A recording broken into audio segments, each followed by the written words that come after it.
Monday,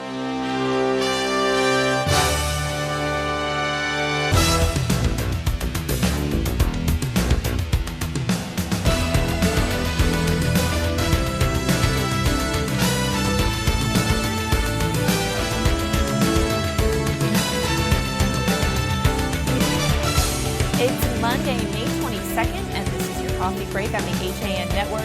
I'm Kate Czaplinski with the latest local news, including the arrest of a new Canaan father who allegedly refused to call 911 for an injured teen back in March.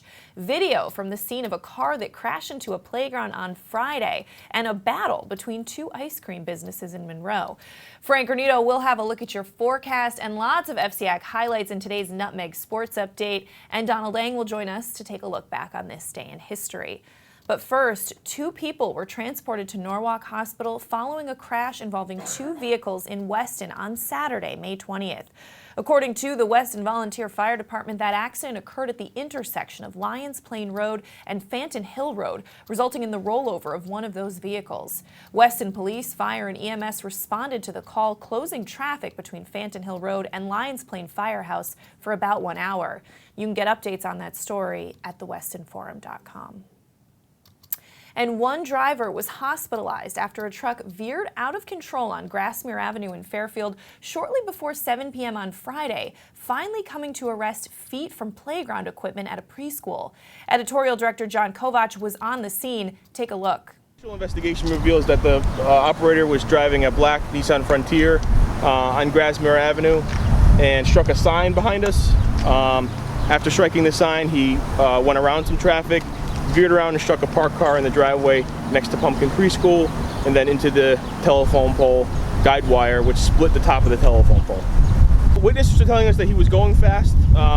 He's got some pretty significant impact damage and crush damage to the front of the car, so we can't really determine speed at this point, but still under investigation. Now, Pumpkin Preschool was closed at the time of that crash, so no children were on the playground. The driver, whose identity was not released by police, was taken to the hospital.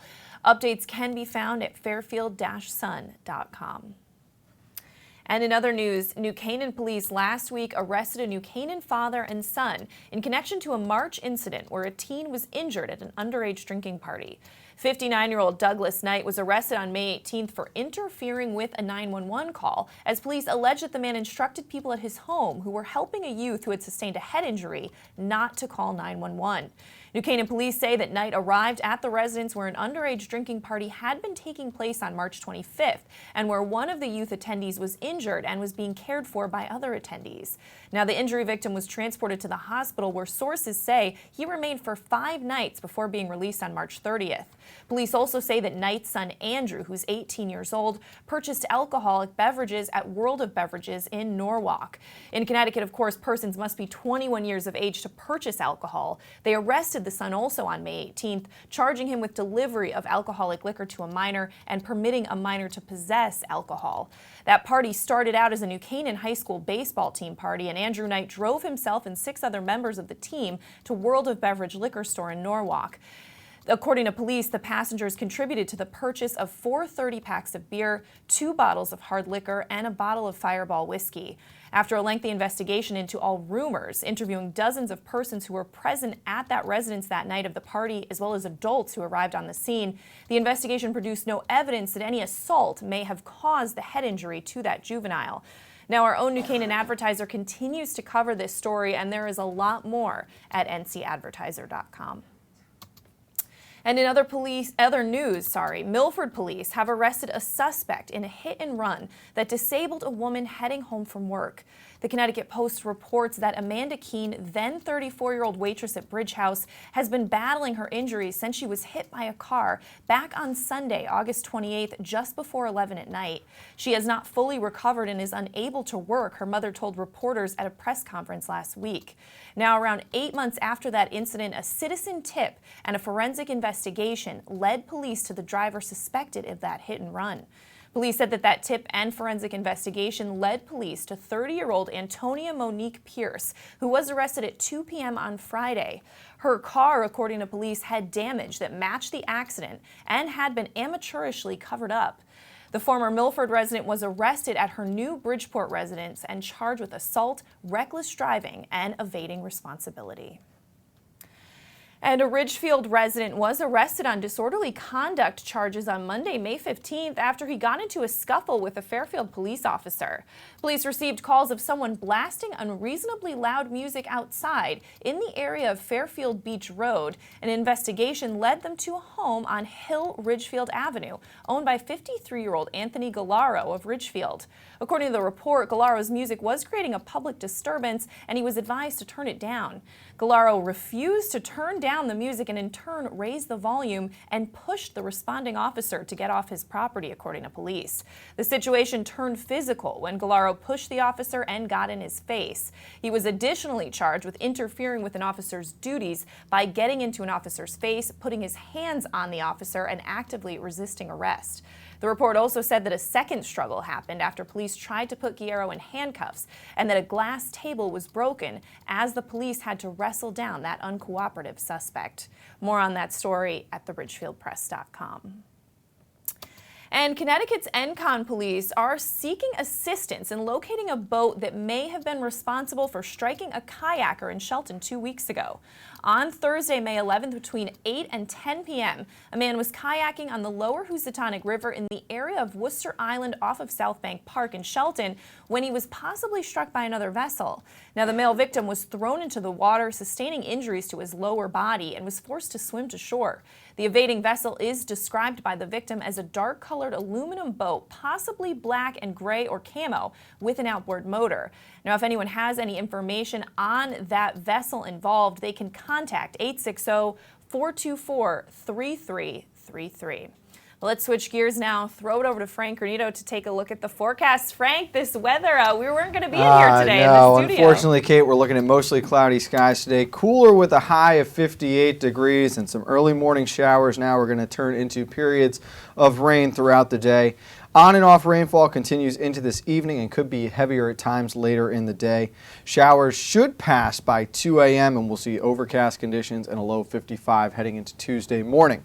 Warmer out tomorrow with temperatures and humidity back on the rise, an expected high of 69, but that number will feel closer to 80 degrees with the humidity factored in. Partly sunny skies during the early afternoon before increasing cloud cover later on in the day. We'll get ready for the boys lacrosse semifinals from Brian McMahon, and then we're going to see overcast skies again tomorrow night. There's a chance for more passing showers before Wednesday morning. Partly sunny skies on Wednesday, temperatures in the mid to high 70s. Again, increasing cloud cover later in the evening, a chance for passing showers overnight that could carry into Thursday morning, and we're probably going to see much of the same, Kate, in the second half of the week as well. All right. Well, we are going to step out for a break. When we come back, Donald Lang takes a look back on this day in history. Frank has your Nutmeg Sports Update, and there's a lot more local news coming up right after this.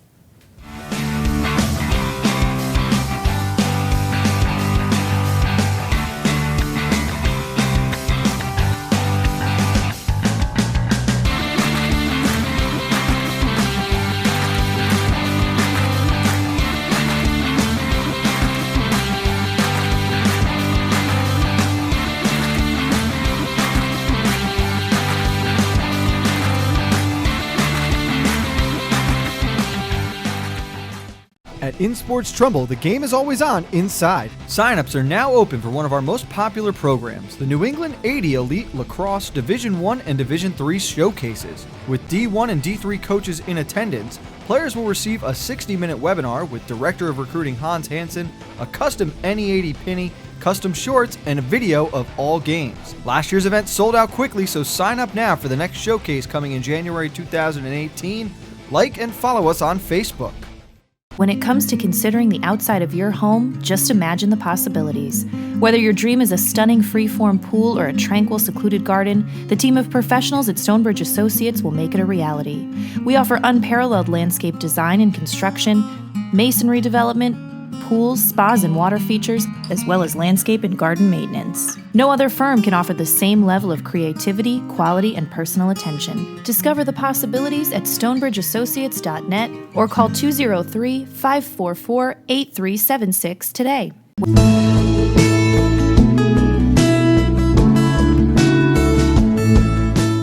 At the Milford Bank, we offer an extensive selection of lending products and services to meet virtually any need. Submit your application online in our Mortgage Web Center. Start to finish, you can apply for a loan in as little as 10 minutes. Our knowledgeable and helpful staff are available to meet with you at your convenience. To learn more about what we can do for you, stop by one of our Milford Bank offices or visit us at milfordbank.com. The Milford Bank, always there. Member FDIC, Equal Housing Lender. On time, done right, safe and reliable. MrHandymanCT.com. Let our satisfied customers tell it. I have called Mr. Handyman for every reason, every occasion, every broken item, every leak. They have bailed me out on many occasions, and I would recommend them to anyone. For any project, large or small. MrHandymanCT.com.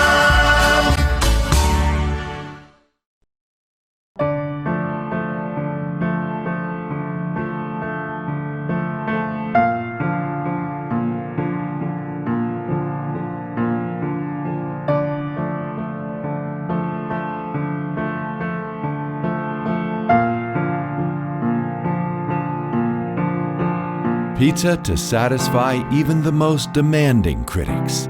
Tuesday Pazza Pizza.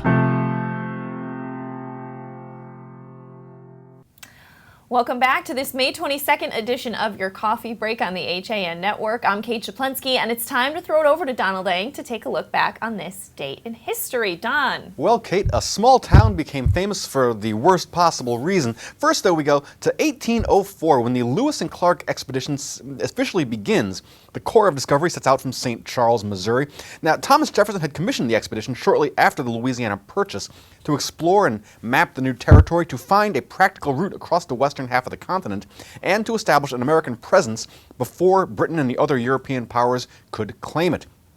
By the way, if Robert Atkins were still alive, he would have loved their diet of wild game-based meat. The 33-man Corps consumed 1 elk and 1 deer per day, nearly 9 pounds of meat per man. 1846, the Associated Press is formed in New York City as a non-profit news organization. The AP is owned by its contributing newspapers and radio and television stations, all of which contribute stories to the AP and use material written by the staff journalists. The AP operates 243 news bureaus in 120 countries. 1964, Lyndon Johnson launches the Great Society program. Similar in size and scope to the New Deal a generation earlier, Great Society includes major spending programs that address education, medical care, urban problems, rural poverty, and transportation. Now, some of the programs have been eliminated or reduced, many of them, including Medicare, Medicaid, and the Older Americans Act, and federal funding for education, continue to this day. Finally, now we go to 2011. 6 years ago today for this.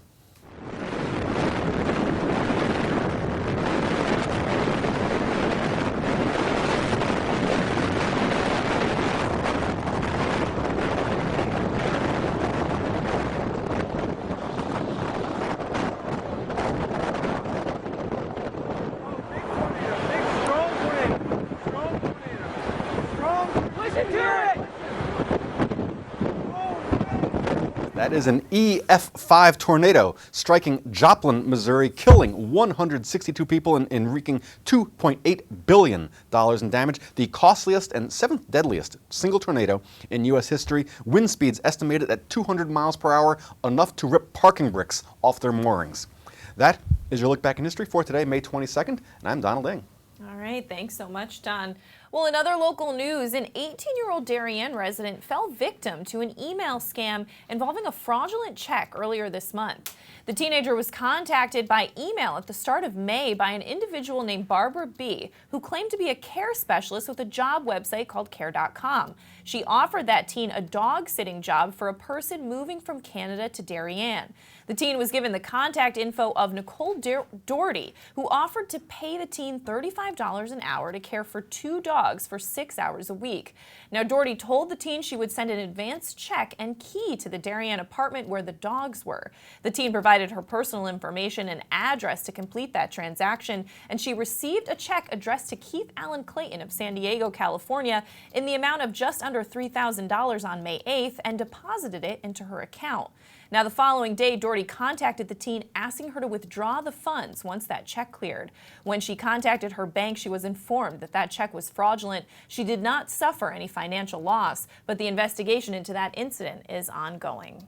All right, let's throw it back over to Frank Granito now for a Nutmeg Sports Update. Frank, busy time of year. Very busy time, but let's start with our Week 5 winners for Athlete of the Week. And first up on the female side is Kate Czaplinski of the Wilton softball team. The freshman threw a one-hit shutout in Wilton's 12-0 win over McMahon last Tuesday, retiring the first 15 batters she's faced, taking a no-hitter into the 6th. She would strike out 6 batters, only walking 1. On the boys' side, it was Pat Metzger of New Canaan Baseball who pitched 4 innings of no-hit relief to get the win as the Rams rallied to defeat rival Darien 11-10. Metzger struck out 3 and came in with New Canaan trailing 10-7. He walked the second batter he faced, then retired the next 11 as the Rams would go on to score 4 runs in that comeback win. Congratulations to both Pat and Katie. We'll have our Week 6 nominees for you later on this afternoon. We should mention, Kate, that before we get to all of the weekend results, baseball semifinals in the FCX tournament have been postponed this afternoon. Those games will be moved to Wednesday at 5 and 7 o'clock. The championship game will now be played Friday night. We will have full coverage of that entire tournament. It also allows us to head to Norwalk High tonight, where we will catch the girls lacrosse semifinals. And to find out about who's playing in all those games, let's look at the weekend scores. Starting with baseball, the number 1 seed West Hill is out. They fell 3-2 to the Trumbull Eagles. Wilton needed 9 innings to hold off the Norwalk Bears. They were a 3-2 winner as well. Ridgefield 5-3, they topped the New Canaan Rams, and we were at Staples High to see the Darien Blue Wave pull off the 4-3 upset over number 3. The defending conference champions moving on. Here are the highlights from Friday's game. You talk about distances having to be gone. You have to think for Williams, not as much pressure to get late in the game as Kasparius sends one out to center field. Jordan back at the track, and it is gone. A solo shot from Kasparius. He spots himself a run, and the Wreckers on top 1-0. Well, Kasparius announced his presence with authority there, Kevin. What a bomb. You knew that thing was gone off the... Once he hit that, the sound off the bat, I mean... As he ropes one up the middle, it's an RBI single.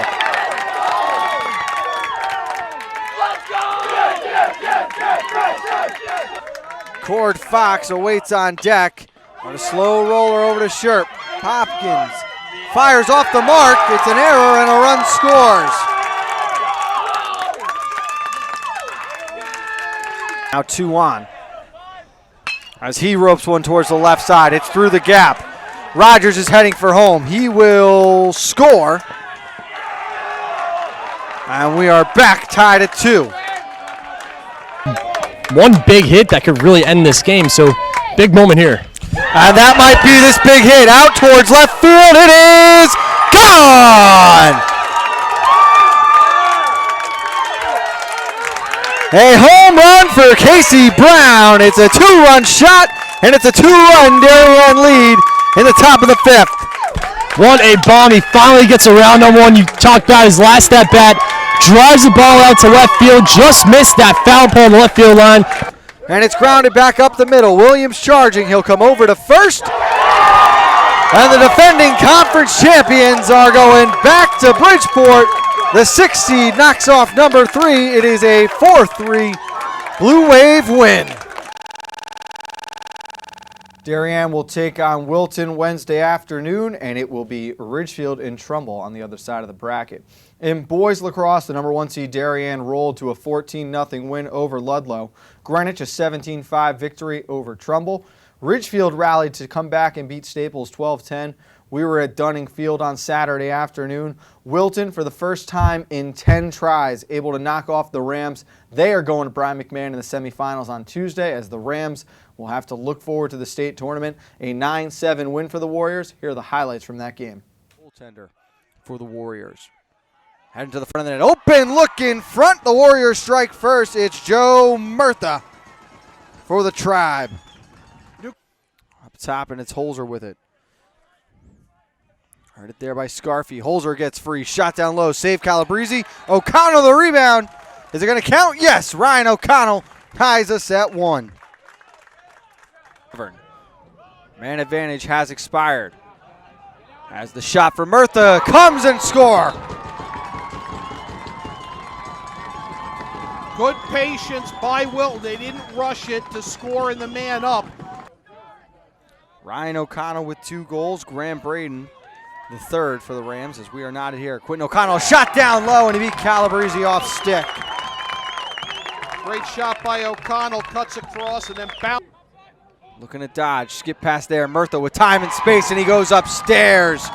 We're tied at 5. Murtha's found a spot just inside the 20-yard line to the left of Drew Morris, and he could just set up there. He's eventually going to get the shot, and he's going to throw line drives in there as he's done 3 times already today. Back from Biceglia. Loses him, crosses midfield, a Warrior opportunity now. Murtha, pass to Calabrese on the doorstep and scores! Murtha was in the same spot he scored his 3 goals in his hat trick from. Drew to hit, and Brian Calabrese was to his left and left all alone. Gets around Holzer, thinking about shooting. He lets it go, and he finishes it. The senior captain, with 97 seconds remaining, puts the lead back at 3, and that might do it. The Warriors will be the 4th team coming to play at Brian McMahon on Tuesday. They are back into the FCX semis. A 9-7 Wilton win as the Rams are stunned at home.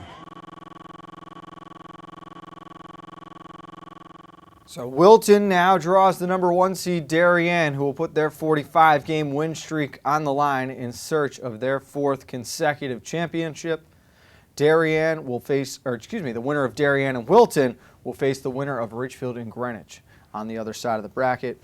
Darien and Wilton will be at 7. Greenwich and Ridgefield start us off at 5. And in girls lacrosse, the Wave rolling at number 1 as well, taking down Trumbull. New Canaan held on for a 10-9 win over Fairfield Ward. Staples beating Wilton 13-7. And Ridgefield beating Greenwich 15-14 in double OT. Caitlin McMullen, the game winner on Thursday afternoon. We'll be live at Testa Field from Norwalk High this afternoon for live coverage of the girls' LAC semifinals. Ridgefield and New Canaan in the first semifinal at 5 o'clock. Followed by Darien and Staples at 7. That's going to do it for this Nutmeg Sports Update. Let's go back over to Kate. All right, thanks so much, Frank. Well, 2 ice cream businesses are battling in Monroe over a sign and a logo. Residents might have noticed a new but familiar sign along Route 25 as Uncle Mike's Ice Cream opened in late April in the same storefront that used to house Dr. Mike's Ice Cream. Now, the new ice cream shop bears a strikingly similar name and logo outside its shop, and the owner of Dr. Mike's, which still operates in Bethel, initiated a lawsuit against Uncle Mike's for trademark infringement last Tuesday. Now, Robert Allison, the owner of Dr. Mike's, used to own that 444 Main Street storefront in Monroe and sold it back in 2008, and the storefront that currently houses Uncle Mike's has changed hands a few times over the last few years. Yusuf Arslan, the owner of Uncle Mike's, said he wasn't aware of the lawsuit when HAN's Monroe Courier spoke with him last Wednesday, and he chose not to comment on it. However, Arslan did say that he doesn't think he's doing anything wrong. Chris Gardner, a spokesman for Dr. Mike's Ice Cream, said the storefront has been closed since 2015 until Yusuf came in. Gardner said it was reopened as Uncle Mike's Ice Cream. It looks exactly the same, he said, as when Dr. Mike's was there, except for the uncle instead of doctor, and the trademarked logo that Dr. Mike's has is there with a tiny little modification, he said. Now, there is a lot more on that story at MonroeCourier.com. And Canondale Village, a place that Wilton Economic Development Commission has called a piece of magic, is up for sale. The property at 24 Canondale Road is an assemblage of 6 restored historic buildings, also known as Cannon Crossing. The listing price is $6.85 million for the property that encompasses 10.85 acres. Now, there is over 11,000 square feet of commercial space in a cluster of historic buildings, including the Red Barn, the Yellow Barn, and the Old Schoolhouse, where there is an award-winning restaurant. There's also a 5,000 square foot residential property called Mill House and the potential for 8 acres of development there. It is on site of the Canondale train station on the Metro North Danbury branch line. Sotheby's International Realty is advertising the property, and you can get more on that story at wiltonbulletin.com. And in other news, Laura Hoydick, Republican state representative in the 120th District and executive director of the Stratford Chamber of Commerce, announced Saturday that she would seek the Republican nomination for mayor of Stratford. Hoydick's announcement in front of the town's veterans monuments on Academy Hill was punctuated by calls for people to come together. Take a look. It's my vision for Stratford to be civil in most all respects, especially in government. Mayor John Harkins announced in March he would not seek a third term. Hoydick was elected to the General Assembly to replace Harkins after his election in 2009. Hoydick is the only Republican to show interest in the job so far. 3 Democrats have announced they would seek their party's nomination. And you can get more on that story at StratfordStar.com. And New Canaan resident Deborah Rose sent the New Canaan Advertiser photos of a black bear, which she took on her Rocky Brook Road property last Thursday at about 8:15 in the morning. Rocky Brook is in the northeast part of the town, near North Wilton Road, Cheese Spring Road, and South Bald Hill Road. Rose said there are wetlands in her area, along with brooks and streams, and this is an environment known to be liked by black bears. And it's also known that bears love bird food, as you can see right there. The bear apparently had no trouble getting over the 4-foot fence surrounding the property. Rose said she shooed the bear away by clanging some pots together. All right, well, we are going to step out for a break, and when we come back, we're going to recap some of the top stories we're following today on your coffee break after this. Part of banking well is doing good. That's why, with the support of local community partners, Bankwell has launched the Bankwell Pet Adoption Project to boost awareness about the hundreds of animals in local shelters that need a home. And when you donate to the cause using the Bankwell self-service coin machines, we'll match your donation. For details, visit mybankwell.com/pleaseadoptme. Bank smart, bank local, bank well. Spring has sprung at Walter Stewart's Market, and we're celebrating the new season with fresh takes on spring. From the finest produce around to guaranteed fresh seafood delivered daily by the best local supplier. Not only are we your time-saving one-stop shop for everything you need this season, our personable team is always ready with a helping hand. Shop Stewart's for the best of spring. Find us at 229 Elm Street, New Canaan, or shop online at stewartsmarket.com. The new fishing season is fast approaching, so it's time to head over to the dock shop and get your gear in order. We're now offering bait in both Darien and our Westport location. The dock shop can service and repair your rods and reels, spool up new line, and fill any empty space you might have in your tackle box. Whether you're a fisherman, boater, or beach bum, the dock shop is a unique place to shop. The dock shop, 51 Tokenique Road, Darien, 609 Riverside Avenue, Westport, dockshop.com. Did you know heart attacks and strokes are the leading cause of death in America? Protect the health of you and your loved ones. Talk to a doctor about heart disease. Hi, I'm Dr. David Pazer with ProHealth Physicians, encouraging you to stay informed about health matters that affect you. ProHealth Physicians is on the pulse of social media to share information about health and nutrition with the community. Get up-to-the-minute alerts, including ProHealth Physicians' news and upcoming events. Connecticut's leading group of primary care doctors is just a click away. At Budget Blinds, we're in business to frame the light, the day, and the night. So we give you an exclusive combination of high style, expert service, our no surprises pricing, and our no questions asked warranty.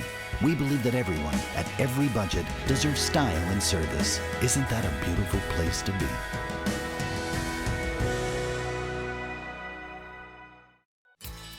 I can't believe it. Well, Dad, you did it. You sold 160 cars. Ready to go back upstairs now? I think it's time. I wonder how the boys are making out in their new office. Not what I had in mind, Kyle. What, Dad?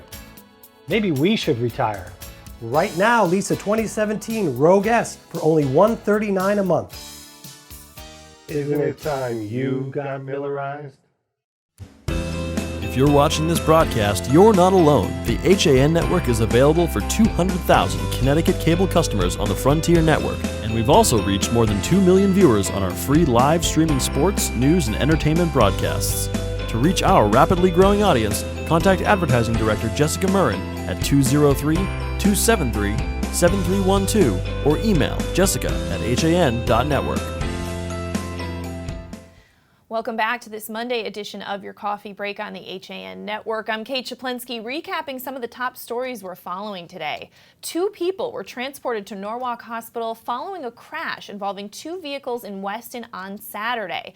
Now, according to the Weston Volunteer Fire Department, the accident occurred at the intersection of Lyons Plain Road and Fanton Hill Road, resulting in the rollover of one of those vehicles. Weston Police, Fire, and EMS responded to the call, closing that area of road for about 1 hour. You can look for updates at thewestonforum.com. And one driver was hospitalized after a truck veered out of control on Grassmere Avenue in Fairfield shortly before 7 p.m. Friday, finally coming to a rest feet from playground equipment at a preschool. Editorial Director John Kovac was on the scene. Take a look. Initial investigation reveals that the operator was driving a black Nissan Frontier on Grassmere Avenue and struck a sign behind us. After striking the sign, he went around some traffic, veered around and struck a parked car in the driveway next to Pumpkin Preschool, and then into the telephone pole guide wire, which split the top of the telephone pole. Witnesses are telling us that he was going fast. He's got some pretty significant impact damage and crush damage to the front of the car, so we can't really determine speed at this point, but still under investigation. Now, Pumpkin Preschool was closed at the time of that crash, so no children were on the playground. The driver, whose identity was not released by police, was taken to the hospital. Updates can be found at fairfield-sun.com. And New Canaan police last week arrested a New Canaan father and son in connection to a March incident where a teen was injured at an underage drinking party. 59-year-old Douglas Knight was arrested on May 18th for interfering with a 911 call as police alleged that the man instructed people at his home who were helping a youth who had sustained a head injury not to call 911. New Canaan police say that Knight arrived at his residence where an underage drinking party had been taking place on March 25th and where one of the youth attendees was injured and was being cared for by other attendees. The injury victim was transported to the hospital where sources say he remained for 5 nights before being released on March 30th. Police say also that Knight's son, Andrew, who's 18 years old, purchased alcoholic beverages at World of Beverages in Norwalk, and he was arrested and charged with delivery of alcohol to a minor and permitting minors to possess alcohol. You can get much more on that story at ncadvertiser.com. We're going to throw it back over to Frank Granito for one final look at the forecast. Frank. Thank you, Kate. And again, we're staring down mostly cloudy skies today. Cooler out with a high of only 58 degrees. Some early morning showers are going to turn into periods of rain throughout the day. On and off rainfall will continue through this evening. It could be heavier at times later in the day. Showers should pass by around 2 a.m. and we'll have overcast conditions heading into Wednesday morning. Of course, this rain has postponed the FCIAC baseball tournament. Semifinals will now be Wednesday at Harvey Yard with the championship game being played Friday night. Warmer out tomorrow with temperatures and humidity back on the rise, a high of 69 during the day. That number is going to feel closer to 80 with the humidity. Partly sunny skies early afternoon before increasing cloud cover later on in the day as we get ready for the boys lacrosse semifinals at Brian McMahon. Overcast again tomorrow night, and there's a chance for more passing showers. That is going to be a recurring theme this week, Kate, as a lot of on and off rainfall coming in the afternoons. All right, not such good news, but still a busy day coming up after coffee break, 2 p.m. Nutmeg Sports, Frank? That is correct, and we will have girls lacrosse semifinals on the network, 5 o'clock, Ridgefield and New Canaan, 7 o'clock, Darien and Staples. All right, and we will see you for your coffee break tomorrow at 11. Have a great day.